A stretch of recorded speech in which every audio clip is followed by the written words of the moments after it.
정보가 있는 시사 토크쇼 장윤선, 박정호의 팟짱.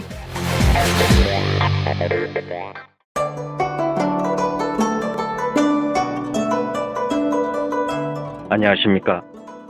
저는 정도전을 15년 전에 최초로 소설로 썼던 작가 임종일입니다. 사실 정도전을 소설로 쓰는 데만 10년이 걸렸는데 그 시절 무명의 고달픈 심신을 양꼬치와 고량주로 달래주었던 풍무 양꼬치. 풍무 양꼬치는 월드컵 4강의 기쁨도 나라골 우습게 돌아가고 분통이 터질 때도 늘 함께했던 안식처이자 사랑방이었습니다. 진짜 정의파인 주인장은 세상을 뒤집어엎은 남자 정도전을 누구보다 먼저 알아보았고, 그래서 제 소설 정도전은 역사의 곡이 없습니다. 풍무 양꼬치 역시 맛과 양심이 살아있습니다. 좋은 사람끼리는 꼭 만나야 합니다. 어떻습니까? 오늘 풍무 양꼬치에서 만납시다. 2호선 구로 디지털 단지역으로 오세요. 예약 문의 02809-9292 02809-9292. 팟짱 애청자라고 하시면 정성 가득 담긴 서비스도 나갑니다.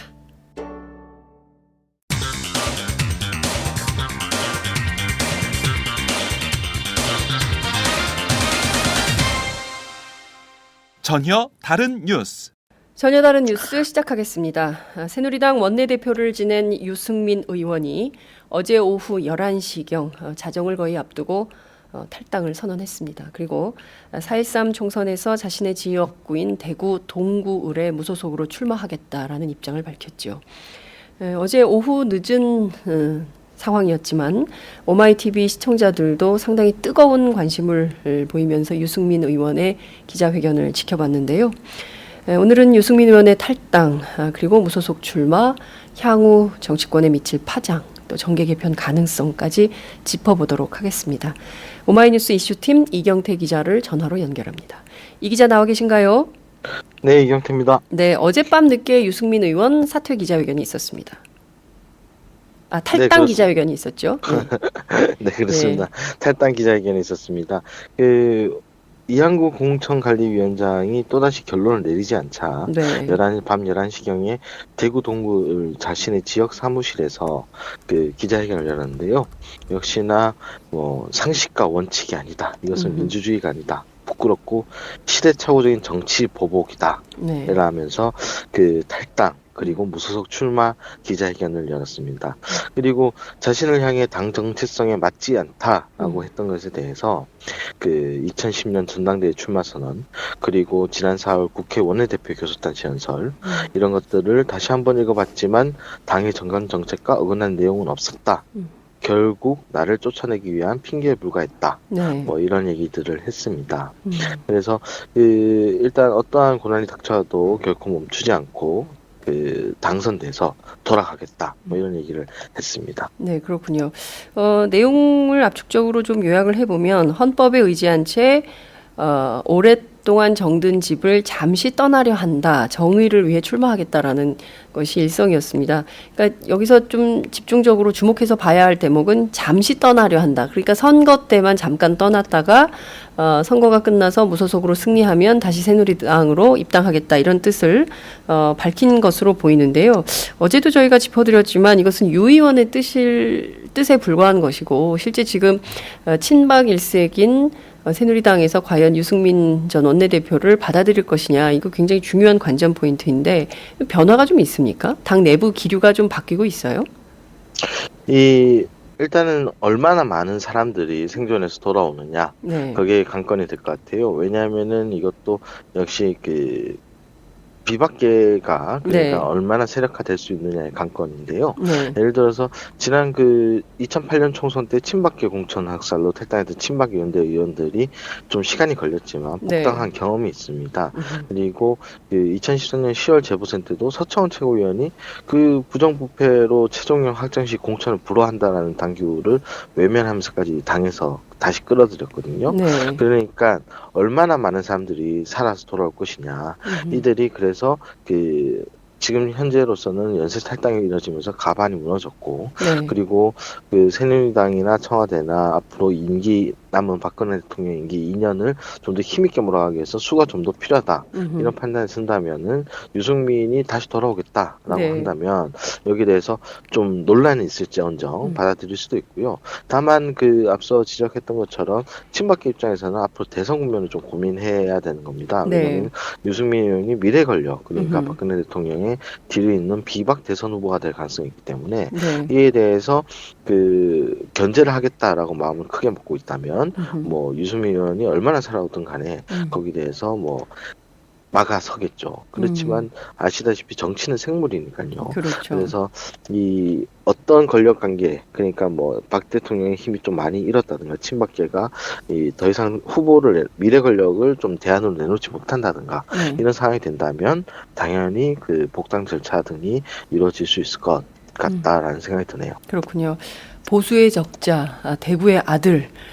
요새 보면 뭐 서초의 딸, 뭐 중랑의 딸, 뭐 이런 자기 지역구의 그 고향을 연고를 굉장히 강조하는 후보들의 경향을 좀 볼 수 있는데 역시 유승민 전 원내대표도 그 점을 굉장히 강조한 기자회견 내용이 있어서 인상적이더군요.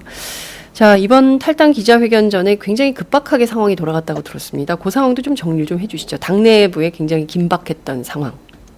네, 그렇습니다. 김무성 당대표가 일단 오후 5시 반, 그러니까 그 새누리당 공천관리위원회가 회의가 열리기 전에 네. 직전에 긴급 기자회견을 열어서 유승민 의원을 공천하지 않을 거라면 네. 무공천으로 결정해라. 그러니까 유승민을 공천 배제시키지 말고 차라리 네. 무공천으로 비워두자.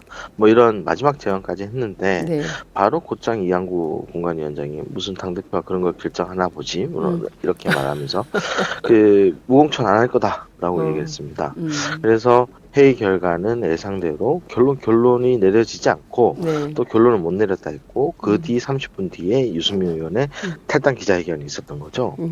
뭐 이 과정에서 보면은 여러 가지 그 고성들이 오갔는데요. 네. 그 원래 최고위가 이제 공관위 회의 직후에 그 유승민 의원 지역뿐만이 아니라 이재호 의원이 있는 서울 은평을이라든가 여러 가지 의결이 보류된 지역구 4곳을 동시에 좀 논의하기로 했었어요. 네네. 그래서 여기서 최고에서 논의를 했는데 이 과정에서 김무성 대표하고 원유철 원내대표가 목소리를 높이며 감정 싸움을 벌였습니다.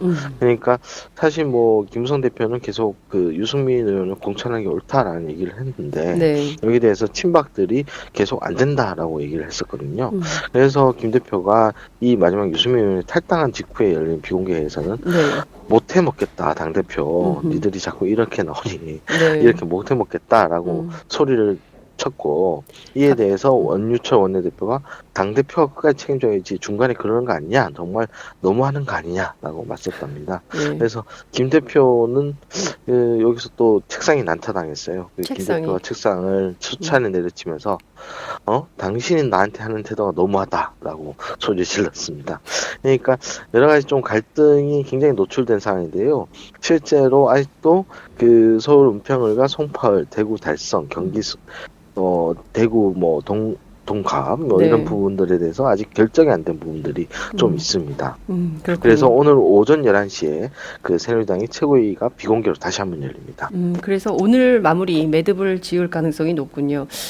근데 그 새누리당 안에서 원유철 원내대표의 변신은 정말 놀라운 것 같습니다. 그 친박의 수장으로서의 자기 역할을 하고 있는 건데 다른 거 다 떠나서 김무성 대표가 대표로서의 권한이나 뭐 이런 것을 전부 상실한 거 아니냐. 본인 스스로도 대표 못 해먹겠다. 예전에 노무현 전 대통령이 했던 말하고도 비슷한데 이런 정도로 나오는 것은 또 어떻게 보면 이해할 수 없는 대목이 있어요. 그러니까 그동안 계속 별로 저항하지 않다가 거의 공천이 마무리된 국면에 뒤늦게 이렇게 마치 그 유승민을 구해야 된다라고 나서는 것 자체가 좀 모양새가 가히 좋아 보이지는 않는다 이런 비판도 있는데 이건 좀 어떻게 봐야 될까요? 비슷한 시각이 있습니다. 왜냐하면 김무성 대표가 지금 이런 상황으로 흘러가고 있다라는 것을 좀 인지하고 있었거든요. 특히나 뭐 예를 들어서 그 이양구 공천관리위원장이 예정될 때부터 이양구 위원장이 그 전부터 전략 공천이 필요하다라면서 그 상현식 공천대에서 공개적으로 반대 목소리를 냈던 인사인데 네. 이분이 공천관리위원장이 되면서 좀 자신이 바라던 상현식 공천제로 흘러가지 않을 가능성을 봤고요. 여기 대해서 뭐 여러 가지 논란이 있었던 게 예를 들어 살생부 논란이었던 거죠. 네. 그런데 이 살생부 논란이라든가 여러 국면에서 김무성 대표가 적극 저항하지 못하다가 상황이 이 정도까지 흐른 뒤에야 이런 얘기를 내놓기 시작했다는 말이죠. 그래서 이 상황이 이렇게 된 것에 대해서 면피성으로 좀 얘기하고 있는 것이다라는 비판이 있어요. 예를 들어서 이미 탈당을 선언한 조혜진 의원이라든가 네. 뭐 몇몇 의원들이 그러니까 당대표도 마찬가지다. 적극적으로 버티지 않았고 이런 상황을 막으려 하지 않았다라는 네. 비판을 하고 있고요. 두 번째는 좀 보실 게 그 유승민 의원이 탈당하면서 네. 다른 그 비박 의원들이 탈당한 부분들이 있고 네네. 이분들 중에는 분명히 본선 경쟁력을 가진 분들이 있거든요. 그렇기 때문에 이분들이 생활할 경우 네. 그리고 여기 대한 여파로 수도권에서 상당수 의석을 잃고 네. 목표했던 180석을 못 얻는 경우 아하. 이런 경우는 어떻게 보면은 당대표에게 총선이 패배했다 뭐 이런 얘기 비판이 올 수 있거든요. 네. 그렇지만 김 대표 입장에서는 변명할 거리가 하나 생긴 거죠. 봐라, 내가 어떻게 보자면은 상해식 공천으로 국민에게 공천권을 돌려줘서 제대로 한번 선거를 해보자 했는데 이 모든 것을 흐트러뜨린 것이 공간이고 친박이고 청와대다. 네. 뭐 이런 비판의 어떤 여지를 만들어 놓은 거죠. 그래서 이 선거 결과에 따라서 김 대표 입장에서는 좀 도망칠 수 있는 출구 전략을 열 수 있었다. 뭐 이렇게 볼 수 있습니다. 그렇군요. 그러니까 이번 기자회견이 어떻게 보자면 유승민 의원을 꼭 공천을 줘야 된다. 이것보다는 자신의 퇴로 확보를 위한 출구 전략을 위한 전략적 판단이었다. 이렇게 볼 수도 있겠네요. 그죠? 네, 그렇습니다. 책임 회피와 면피를 위한 전략적 판단. 뭐 충분히 이해가 되는 대목이기도 합니다. 자, 청와대가 어떤 반응일지 제일 궁금합니다. 뭐 청와대는 일단 공식적으로는 침묵입니다. 왜냐하면 뭐 공천 문제에 있어서는 뭐 청와대가 공개적으로 입장을 밝힐 수가 없는 거죠. 네. 실제로 오늘 전영국 대변인도 기자들이 오늘 심지어 유승민 의원이 박 대통령 겨냥한 듯한 발언을 하면서까지 탈당을 했는데 입장을 네. 밝혀야 되지 않느냐 뭐 이렇게 그렇죠. 계속 질문을 던졌는데 네. 따로 드릴 말씀이 없다라는 말만 거듭했어요. 네. 그러나 뭐 청와대 내부에서는 네. 이미 유승민 의원이 당연히 탈당했어야 된다라는 게 공식적인 입장이 아니지만 네. 이미 나오고 있어요. 예를 들어서 임명을 요구한 한 청와대 참모가 중앙일보나 한 전화통화에서는 네. 유 의원이 원내대표 때 본분에 맞지 않는 행동을 했기 때문에 대통령이랑 관계가 악화된 거고 지금 탈당해서 무소속 출마한 자체가 유 의원의 미래에는 바람직하지 않다. 아하. 그리고 유 의원이 자신의 정치만 하고 있다. 뭐 이런 인식을 내놨거든요. 그러니까 유 의원이 차라리 무소속으로 출마하는 게 아니라 불출마를 선언해서 네. 당에 도움을 줬어야 된다. 뭐 이런 주장을 하는 거고요. 그리고 오히려 공관위가 빨리 결정 못한 것 네. 그리고 김무성 대표가 문제 제기를 하고 있는 것 이런 것들이 당이 오히려 총선을 제대로 치르겠다는 의지가 없는 것 같다. 오히려 당당하게 빨리 공천을 주든 컷오프를 시키든 결론을 내렸어야 된다. 뭐 이런 의견도 청와대 내부에 있는 것으로 보여요. 질질 끌게 아니라 이게 빨리 결정을 했어야 됐다. 빨리 결정했어야 됐다. 예. 뭐 이런 그러니까 뭐 청와대는 사실 유승민 의원이 못마땅했던 게 사실인 거죠. 공무원 연금 개혁 과정이나 네. 국회법 시행령 개정 정국이나, 사태라든가 예. 여러 가지 부분에서 어떻게 보자면 지리멸렬한 야권보다 더 네. 안에 강고한 반대 세력이었기 때문에 네. 이 유승민 의원을 치워버림으로써 앞으로 남은 과제들도 많지 않습니까? 네.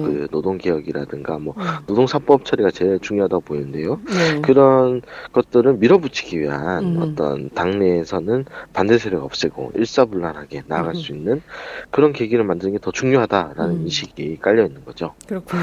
실제로 유승민 전 원내대표가 내놓은 그 어제 기자회견문 그 내용을 보면 어떤 권력도 국민을 이길 수는 없다. 여기서 어떤 권력, 그래서 어떤 언론들은 정말 대놓고 어떤 권력 가로하고 박근혜 대통령 이렇게 써서 보도하는 언론들도 있던데요. 이런 대목, 그리고 보수당, 유일한 보수당인 새누리당을 사랑했기에 이런 표현들을 보면 보수정당의 가치, 따뜻한 보수의 의미 뭐 이런 것들을 굉장히 강조했던, 그러나 그것이 결국에는 청와대하고의 갈등에서 좀 상당히 큰 분란을 일으키고 있는 이런 걸로 정리가 좀 될 수 있을 것 같다는 생각이 좀 듭니다. 청와대의 반응도 굉장히 재밌군요. 자, 앞으로의 과제가 굉장히 주목이 되는데요. 자, 우선 유승민 전 원내대표 무소속 출마를 결행했습니다. 오늘 아마 후보 등록을 하겠죠. 문제는 그렇습니다. 다른 그 이른바 친유 비박 무소속 연대, 그러니까 유승민 의원과 함께 뜻을 함께하는 분들의 연쇄 탈당과 그리고 무소속 연대로 해서 어떤 한 축을 이루는 이런 가능성은 좀 어떻게 봐야 될까요? 일단 뭐 앞서 탈당하신 분들이 좀 있죠. 네. 예를 들어서 임태희 음. 임태희 전 의원도 있고요. 네. 그리고 경남 창녕의 경남 밀양의 조혜진 의원도 의원, 있고요. 그리고 대구의 권은희 의원도 이미 탈당을 선언한 상태입니다. 그렇죠. 여기에 이어서 지금 류성걸 의원이 대구에 대구 동갑의 류성걸 의원이 탈당을 했고요. 네. 주호영 의원도 탈당을 선언했습니다. 그렇습니다. 그래서 이재우 의원도 탈당기를 제출했고 오늘 오후 3시에 기자회견을 열 예정입니다. 네. 이런 상황을 보면은 사실상 뭐 앞서 얘기했던 것처럼 류 의원을 필두로 해서 연쇄 탈당이 벌어지고 있는 상황이고요. 네. 실제로 이번에 컷오프된 김두우 대구 네. 북구을, 그리고 네. 손창민 대구 서구, 구성재 대구 달성 예비 후보, 박경호 전 달성 군수 등도 새누리당 탈당했어요. 그러니까 네. 좀 주목해서 보자면 네. 대구가 밤토막 났습니다. 아하. 그러니까 진박 후보들이 이제 주로 이제 출마했던 곳이 그곳인데 네. 이 대구가 반토막 났다는 거는 어떻게 보자면은 그 가장 새누리당 텃밭인 지역에서 네. 한번 그 비박연대가 유승민계 의원들이 좀 살아날 수 있는 그런 정황들이 있다는 거죠. 그리고 네. 이런 상황들을 보면은 수도권은 좀 모르겠습니다만 이재호 의원은 좀 본인의 경쟁력이 있기 때문에 네. 당선 가능성이 크지만 네. 다른 사람들은 모르겠으나 대구에서 유승민계가 다시 생활할 가능성은 좀 높다. 그리고 이것들이 어떻게 보자면은 대구에서만큼은 연대체로 활동이 가능할 수도 있겠다. 뭐 이런 아하. 생각이 듭니다. 그렇군요. 말씀하신 대로 지금 정리해 주신 내용을 좀 들어보면 11명 플러스 알파의 가능성이 있는 것 같습니다. 유승민 계로 좀 분류를 해보자면요. 그래서 여기에 이제 수도권의 김용태 의원이나 아니면 정두원 의원이나 이른바 그동안 개혁적 보수의 깃발을 들었던 사람들이 결합을 한다면 뭐 원내교섭단체까지는 아니더라도 최소한 15석에서 뭐 다 당선돼서 돌아온다면요. 뭐 이 정도면은 상당히 이게 큰 파워 그룹이 될 수 있다. 이런 전망? 이것도 가능할까요? 만약 이제 말씀하신 대로 이제 생존해서 돌아온다면 네. 이 친유승민계 의원들이 또 다른 교섭단체는 되지 못하더라도 네. 어떤 계속 원심력을 발휘할 수 있는 겁니다. 그러니까 당내에서 뭐 친박들이 워낙에 일사불란하게 밀어붙이는 데 대해 네. 비박이나 소정파 의원들이 그동안 뭐 힘을 못 쓰고 있었던 형국이거든요. 네. 그렇지만 당내에 어떤 강력한 미래 권력 가능성이 있는 인사가 있다. 네. 그렇다면은 이들을 계속 신경 쓸 수밖에 없는 형국이 되는 거죠. 네. 예를 들어서 뭐 안철수 의원이 가장 먼저 탈당했을 때 네. 그 야권 상황을 좀 감안해서 좀 생각하시면 될 것 같은데 결국에는 이제 분할을 할 수 있는 여지를 계속 남겨두는 거니까 네네. 그런 어떤 정기 개편 가능성을 계속 염두에 둘 수밖에 없지 않을까 네. 뭐 이런 생각이 좀 드네요. 네. 그러니까 경우에 따라서는 그 다당제도 가능해질 수 있을 것 같다라는 생각이 좀 굉장히 오랜만에 또 다당제가 생길 수도 있는 여지가 벌어졌다 이렇게 볼 수 있을 것 같은데 지금 어찌됐든 친박당 새누리당이 이제 친박당으로 구축을 한다면 가운데 뭐 중도 보수 정당이 하나 생길 수 있을 것 같기도 하고요. 그것이 뭐 유승민에서 김종인까지 전부 합쳐질지는 모르겠지만 뭐 그런 가능성이나 여지가 있는 것 같고 또 다른 측면에서는 정의당 그리고 또 왼편에 다른 정당들이 있다면 그야말로 4개 정당 체제가 가능해지는 상황이 아니냐. 국민의당도 있으니까요.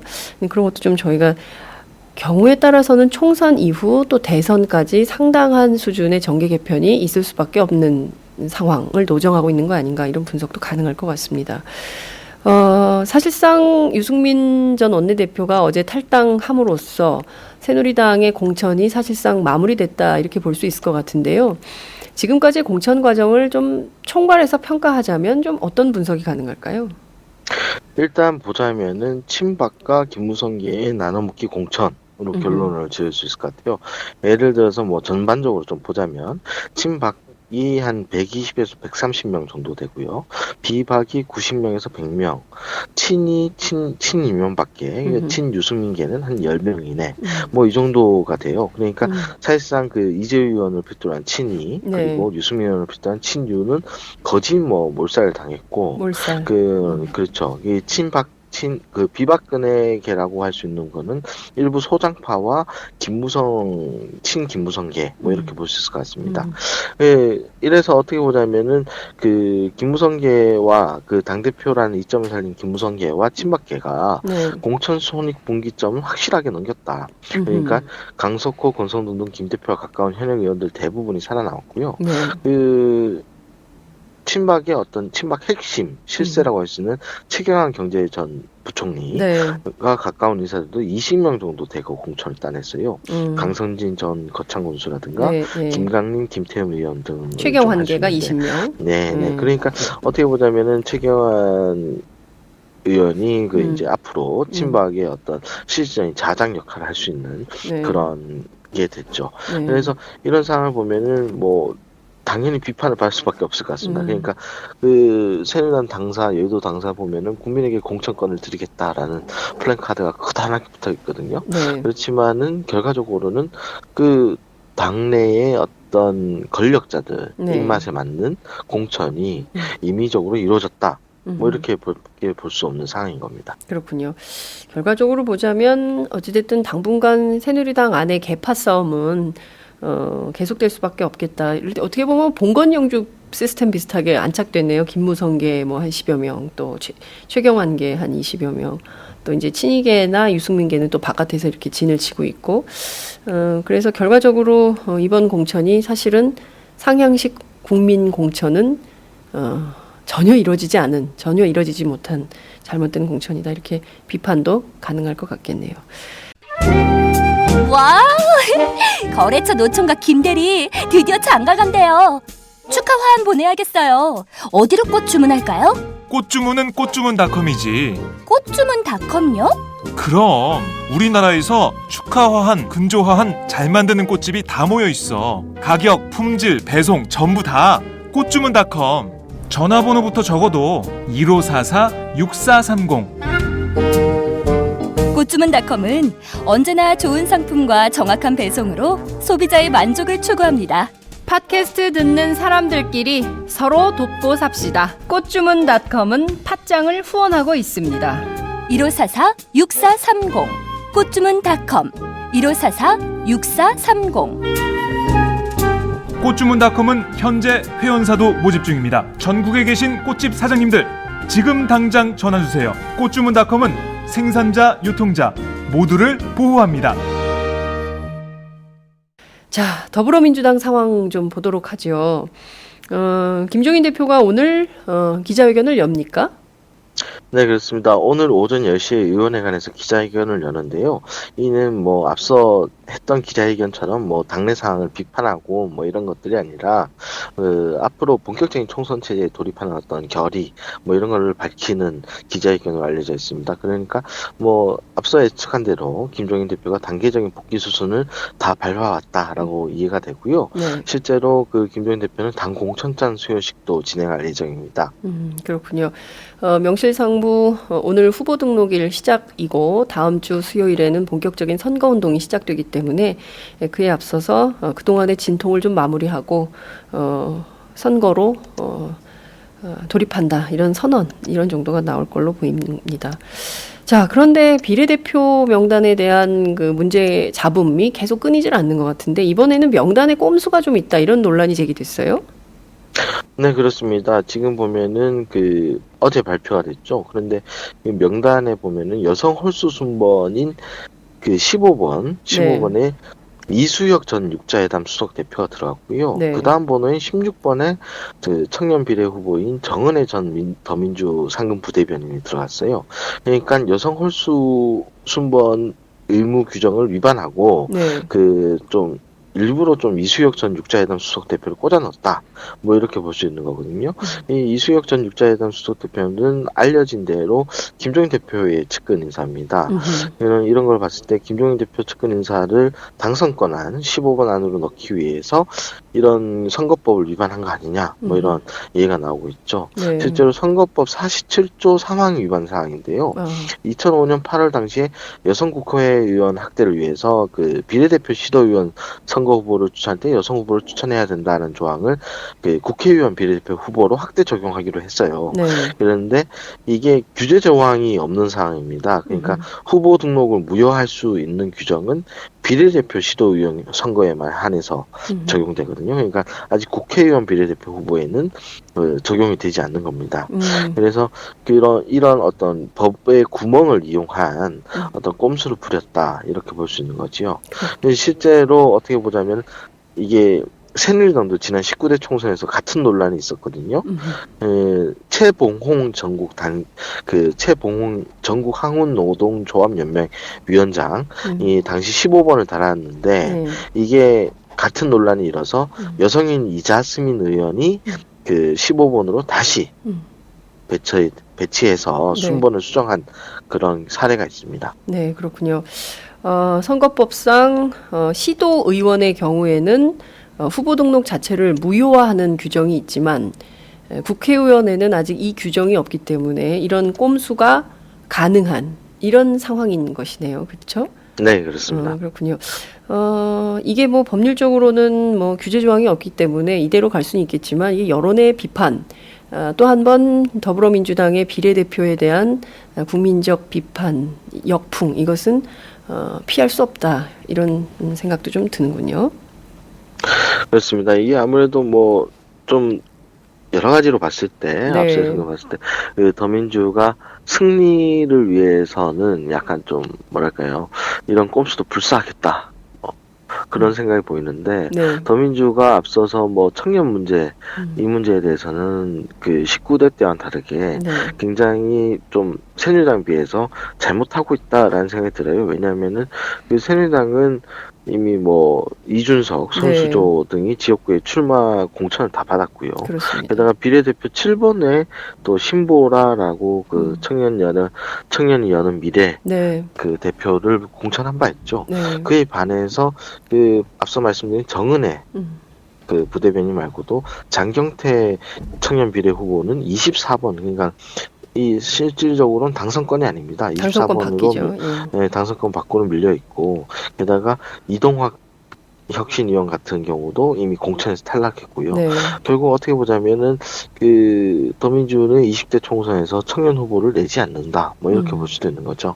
이런 부분에서는 좀 그 진보적인 그 기존 지지층들도 굉장히 좀 문제 의식을 갖고 볼 것 같습니다. 그렇죠. 그동안 사실 더불어민주당의 전신인 새정치민주연합의 경우에는 늙은 정당의 이미지를 좀 바꿔보겠다, 탈각하겠다고 상당히 노력을 했지만 결국 이번 비례 대표 후보를 놓고 볼 때는 젊은 층들이 거의 없는 뭐 이런 상황이 돼버린 것인데요. 무엇보다도 김종인 대표의 최측근인 이수혁 대사를 당선 안정권에 배치하려다가 이런 꼼수가 발생했다는 점에 대해서는 정말 야권의 지지자들이 어떤 판단을 할지 그 점도 좀 지켜보도록 하겠습니다.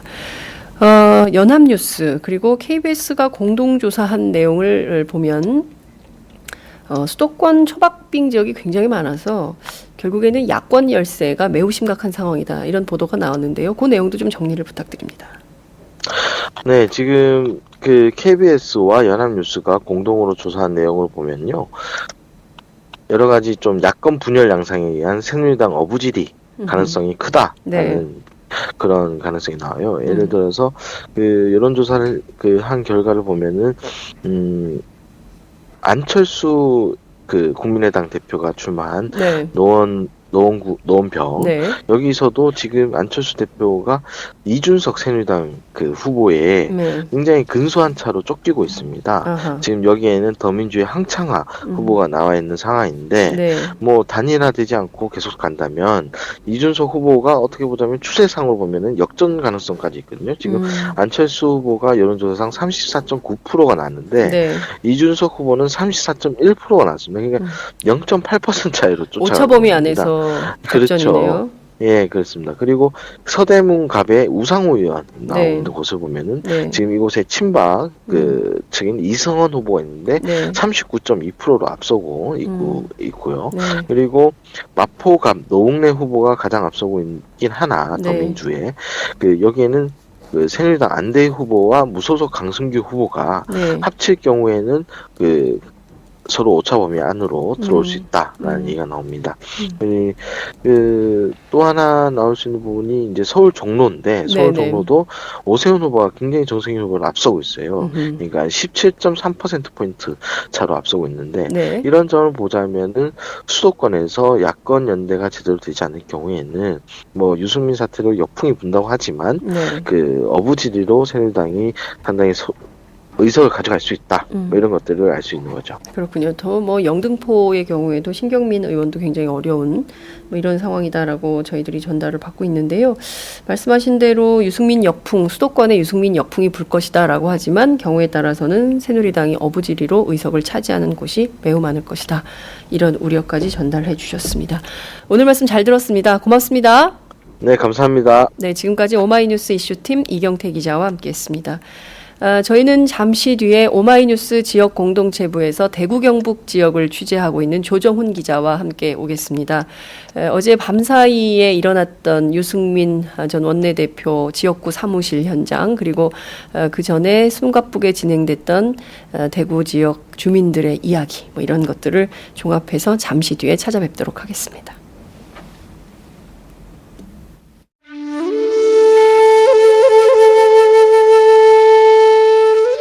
영한네이처의 마카산삼. 공중파 텔레비전에도 없고 인터넷 배너 광고 하나 없지만 팟캐스트 좀 들어봤다 하는 분들은 다 아는 마카산삼. 진짜 유명해져서 유사 제품도 많아졌습니다. 이젠 마카산삼으로 검색하면 너무 많이 나와요. 꼭 영한네이처로 검색해주세요. 팟캐스트에서 듣던 그 마카산삼을 구입할 수 있습니다. 특히 나라 걱정으로 심신이 지친 분들에게 권합니다. 몸에 정말 좋습니다. 내 몸도 나라도 살릴 힘이 납니다. 페루의 마카와 우리나라 산삼, 몸에 좋은 11가지 원료를 모두 하나로 만든 마카 산삼. 마카 녹용과 마카 소아 청소년도 있습니다. 1일 2회 공복에 따뜻한 물과 함께 드세요. 영한네이처 마카 산삼. 네, 저도 팟짱 녹음하기 전에 마카산삼을 꼭 챙겨 먹고 있습니다.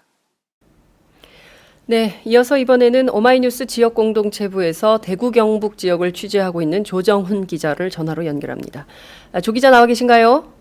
예, 안녕하십니까? 네, 어제 밤늦게까지 고생 많으셨을 것 같은데요. 유승민 의원이 드디어 자정을 1시간 앞두고 본인의 지역구 사무실 선거사무소에서 탈당 기자회견을 열었습니다. 기자들이 굉장히 많이 붐비던데요. 현장에 지지자들도 많이 나와 있었나요? 예, 그렇습니다. 하루 종일 그 유승민 의원의 지지자들이 사무실에 북적였었는데요.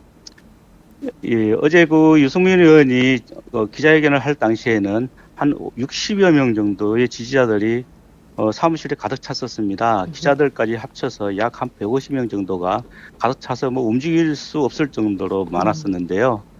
예, 그 유승민 의원이 사무실에 들어오면서 지지자들은 유승민을 연호하면서 네. 박수를 치기도 하고 상당히 그 격려를 많이 했습니다. 그렇죠. 일부 지지자들의 경우에는 매우 격앙된 상태에서 눈물을 쏟기도 하고 분위기가 그렇던데요. 유승민 의원은 그런 지지자들에게 뭐 특별한 반응 뭐 이런 게 좀 있었습니까? 예, 기자회견을 하기 전까지는 이제 그 지지자들에게 그냥 인사만 하는 잠깐 동안의 시간을 가졌었는데요. 네. 예, 그 기자회견을 끝내고 지지자들과 일일이 악수를 하고 또 일부 지지자들과는 포옹을 하기도 했습니다. 이때 여성 지지자들은 눈물을 흘리기도 하면서 많이 안타까워했었고요. 네. 또 반드시 승리해야 된다. 그래서 대구의 자존심을 살려달라 이렇게 이야기하시는 분들도 많았습니다. 반드시 이겨서 대구의 자존심을 살려달라 이런 주장을 하는 분들도 있었다는데요. 어제 대구에서는 이상하게도 이번 유승민 의원의 공천 문제는 청와대가 컨트롤 타워로 알려져 있지만 대구 사람들은 박근혜 대통령을 흉보지 않는다, 욕하지 않는다. 오히려 이한구 공천관리위원장에 대한 비난이 많다 이런 말씀 전해주셨는데요. 예. 어제 그 새누리당 공천관리위원회 회의가 끝나는 장면 뭐 이런 것들이 보도 전문 채널 혹은 또 종편을 통해서 실시간으로 보도가 됐을 텐데 그것을 지켜보는 지지자들 가운데 여러 말들이 또 나왔다면서요. 예, 그렇습니다. 하루 종일 종편 또는 보도 전문 채널을 지켜보고 있었는데요. 네. 이 새누리당 공천관리위원회 소식 그리고 김무성 대표의 기자회견 이런 소식들을 지켜보면서 네. 이한구 공천위원장에 대한 비판이 상당히 많았습니다. 아하. 예, 어제도 마찬가지로 대통령에 대해서는 큰 이야기가 없었습니다. 대통령은 우리 지역에서 우리가 만들었기 때문에 잘 지켜줘야 된다 이런 분위기가 많이 형성이 되어 있는 것 같고요. 대신 이한구 공천위원장에 대해서는 청와대에서 아무리 그렇게 지시를 하더라도 자기가 자기의 직접 후배인 유승민 의원 그리고 지역에 있는 국회의원을 어떻게 저렇게 무참히 자를 수 있느냐, 대놓고 나가라고 할 수 있느냐, 그거는 상당히 문제다. 그런 이야기를 들었으면 오히려 이한국 공천위원장이 자기 그 위원장 자리를 내놔야 되지 않겠느냐, 이렇게 비판이 많았습니다. 네. 청와대가 아무리 지시를 해도 본인의 직접 후배되는 유승민 의원을 저렇게 무참히 자를 것이 아니라 본인이 오히려 위원장을 사임하면서 유승민을 지켰어야 됐던 거 아니냐 이런 여론이 있다 말씀 전해주셨는데요. 이한구 위원장에 대한 육두 문자도 막 쏟아졌다면서요. 예, 그렇습니다. 뭐 차마 입에 담기 힘든 육두 문자도 많이 쏟아지기도 했고요. 네. 그다음에 어떤 유권자들은 이제 진짜 대구의 힘을 보여줘야 된다. 동구 주민들이 뭉쳐야 대구가 살고 또 이 나라의 민주주의도 지킬 수 있다 이런 이야기도 나오기도 했습니다. 그렇군요. 동구 주민들이 뭉쳐야 이 나라 민주주의를 지킬 수 있다라는 이야기가 대구 보수의 메카 대구에서 그런 얘기들이 쏟아져 나오고 있다. 굉장히 이색적인 장면이다 볼 수도 있겠습니다. 자, 어제 네, 유 의원 기자회견장 뒤편에 커다란 현수막이 걸려 있던데요. 그 현수막에 써 있는 내용을 보면 대구의 힘, 대구의 미래 이렇게 쓰여져 있었습니다. 이게 주는 정치적 메시지가 상당히 큰 것 같은데요. 대구 지역 안에서는 좀 어떤 분석이 나옵니까? 예, 아무래도 대구의 힘, 대구의 미래라고 하는 거는 유승민 의원이 그 미래 권력에 대한 지향점을 보여주고 있다라고 봐야 되는 것 같은데요. 예, 대구에서 이제 앞으로 이제까지는 박근혜 대통령이 어떤 대구의 그 중심이었다면 이제 이번 총선을 계기로 새로운 대구의 지도자가 나와야 되고 그 지도자는 유승민 의원이 자기가 되겠다 이런 뜻을 내포하는 거라고 볼 수 있습니다. 예, 그리고 이 현수막을 보면서 많은 지지자들이 상당수 공감을 하기도 했었고요. 또 일부는 박수를 현수막을 다는 순간에도 굉장히 박수가 많이 나오기도 했었습니다. 그렇군요. 현수막을 다는 순간에도 박수가 터져 나올 정도로 이제 권력 교체 시기가 오고 있기 때문에 이제 내년 대통령 선거 아닙니까? 그러니까 대구 지역에서도 미래 권력에 대한 비전을 만들어야 되는데 그 비전의 중심에 유승민 의원이 있다. 이런 것을 대구 지역 선거 사무소에서 민심을 통해서 확인했다. 뭐 이런 것도 가능할 것 같습니다. 네. 자, 유승민 의원 오늘 후보 등록을 합니까? 내일 합니까? 아마 오늘 오전 9시 조금 넘어서 네. 대구 동구 선거관리위원회에서 추천장을 받아갔다고 합니다. 그래서 아마 오늘 오전 중으로 300인에서 500인 이하의 추천서를 받을 계획인 걸로 알고 있는데요. 어제 유승민 의원 측 관계자들에 따르면 빠르면 오늘 오후에 후보 등록을 하겠다. 늦어도 내일 오전 중에는 할 것이다. 이렇게 얘기했습니다. 아마 그 추천장 300에서 500명을 받는 거에 대해서는 이미 준비를 다 해놓은 표정이었습니다. 네네. 그래서 9시가 조금 넘은 시간에 받아갔다고 하니까 아마 오전 중에 다 받을 수 있을 것 같습니다. 그래서 오후 후보 등록이 가능할 것 같습니다. 네, 그렇군요. 오늘 안에 후보 등록 절차는 마무리가 되고, 그럼 이제 본격적인 선거운동을 시작할 채비에 나서야 될 것 같은데요. 물론 이제 다음 주 이달 말일인 31일부터 본격적인 선거운동은 시작됩니다만, 그동안 칩거에 있었던 유승민 의원이 지역에서 상당히 광폭 행보를 하지 않을까 이런 전망도 가능할 것 같은데, 실제 어떤 일정들이 좀 예정이 돼 있습니까? 예, 그동안 유승민 의원이 쉬었기 때문에 앞으로 어떻게 당분간 선거 운동을 할 거다 이런 계획은 사실 세워지지 않았습니다. 왜냐하면은 유승민 의원과 그 유승민 사무실 관계자들이 그 구체적인 계획을 세울 수 있는 시간적 여유가 조금 없었다고 봅니다. 새누리당에서 계속 유승민 의원 공천을 놓고 갈등을 빚고 있었기 때문에 이분들도 두 가지 사항을 놓고 준비를 했습니다. 무소속 출마를 할 거냐 아니면 공천을 받을 거냐 이렇게 두 가지 측면을 가지고 준비를 했는데 네. 그렇지만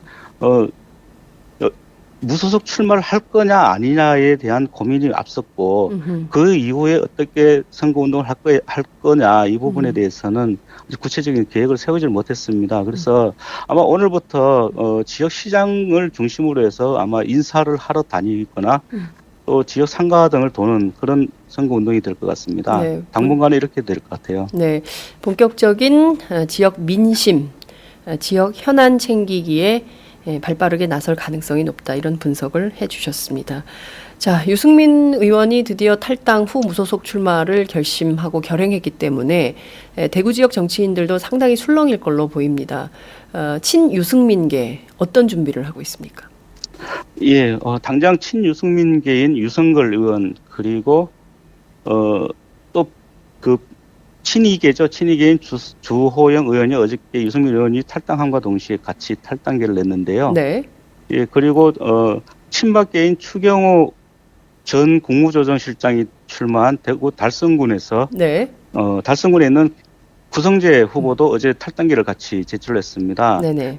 예, 사실 그 유성걸 의원이나 그 구성재 후보 같은 경우 유성걸 의원은 정종섭 전 행정자치부 장관이 출마를 했는데요. 네. 단수로 공천을 받았는데요. 사실은 유성걸 의원이 지역 여론에서는 상당히 앞섰습니다. 예, 그리고 구성재 예비 후보도 추경호 전 국무조정실장에 비해서 20% 이상 지역에서는 여론이 앞서고 있었는데요. 이분들이 단수로 추천을 받으면서 두 분 다 무소속 출마를 하겠다고 공언은 했었습니다. 하지만 유승민 의원이 무소속 출마를 할까 아니면은 출마를 하지 않을까 그걸 보고 같이 탈당계를 내려고 했었습니다. 그래서 네. 어제 오전부터 유성걸 의원 같은 경우는 어제 오전부터 탈당계를 내겠다 했는데 사실 오후 늦게까지도 탈당계를 계속 내지를 않았어요. 그래서 지역 주민들은 과연 탈당을 하는 거냐 아니면 그냥 주저앉는 거냐 이렇게 설왕설래가 되기도 했었습니다.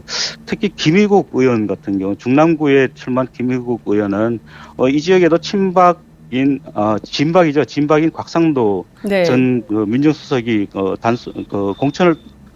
경선을 통해서 공천을 받았는데요. 네.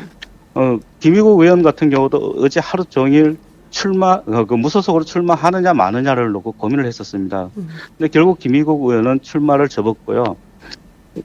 그리고 유성걸 의원과 주호영 의원은 유승민 의원이 탈당계를 내는 그 같은 시간에 탈당계를 냈습니다. 그리고 이분들은 무소속 출마를 하기로 했기 때문에 아마 유승민과 친유승민계와 그리고 비박계 무소속 벨트가 형성이 되지 않을까 이렇게 지금 보고 있습니다. 그렇군요. 앞서 이경태 기자의 분석에 따르면 대구가 양분됐다. 진박 대 비박으로 양분이 됐다. 이런 분석을 해주셨는데요. 실제로 진박 대 비박 간의 상호 대결을 할 경우에 어느 편이 승리할 것이냐 이것도 중요한 관전 포인트 가운데 하나입니다. 대구 지역 여론은 어느 쪽의 승리를 좀 전망합니까? 어느 쪽의 우세를 좀 전망합니까? 제가 판단할 때는요, 유승민 의원을 제외하고는 나머지 친유승민계 무소속 후보가 나온다 하더라도 사실 당선되기는 상당히 어렵지 않겠느냐 이렇게 판단이 됩니다. 왜냐하면 대구 지역에서는 새누리당 지지율이 적게는 60%에서 많게는 80% 정도 되거든요. 상당히 높습니다. 높기 때문에 지지율이 80%. 새누리당. 그렇죠. 새누리당에 대한 지지율이 그렇죠. 네. 예, 그렇기 때문에 새누리당 당적을 가지고 여론조사를 했을 때는 20% 30% 앞설 수 있지만 새누리당 당적을 버리고 무소속으로 나왔을 때는 그 지지율이 빠질 수가 있습니다. 실질적으로 이런 경우는 예전 선거에서도 여러 번 있었던 걸로 보여지는데요. 네. 그렇기 때문에 막상 무소속 후보로 나온다 하더라도 당선되기는 상당히 어렵지 않겠느냐 이렇게 판단이 되고 있습니다. 그렇군요. 대구에서 살아남는다면 유승민 의원 하나 정도 무소속으로 네, 그렇죠. 승리할 가능성이 있고 그 밖에 다른 유승민계로 분류되는 의원들은 새누리당 간판 없이는 당선되기 매우 어렵다. 이런 분석해 주셨습니다. 네. 오늘 말씀 여기까지 듣겠습니다. 고맙습니다. 예, 감사합니다. 네, 지금까지 오마이뉴스 조정훈 기자와 함께했습니다. 안녕하세요. 오마이뉴스 대표 오연호입니다. 감사합니다. 여러분의 성원 덕분에 바로 어제 오마이뉴스의 10만인 클럽 회원 10,000번째 참여자가 탄생했습니다. 여러분의 응원 덕분에 오마이뉴스는 더욱더 힘차게 권력과 자본의 눈치를 보지 않고 뚜벅뚜벅 참 언론의 길을 갈 수 있게 되었습니다. 계속 성원해 주십시오. 10만인 클럽 회원이 2만 명 정도가 되면 사실상의 진보 종편도 가능합니다. 자, 그 길을 위해 독자 여러분 함께 해주십시오. 감사합니다.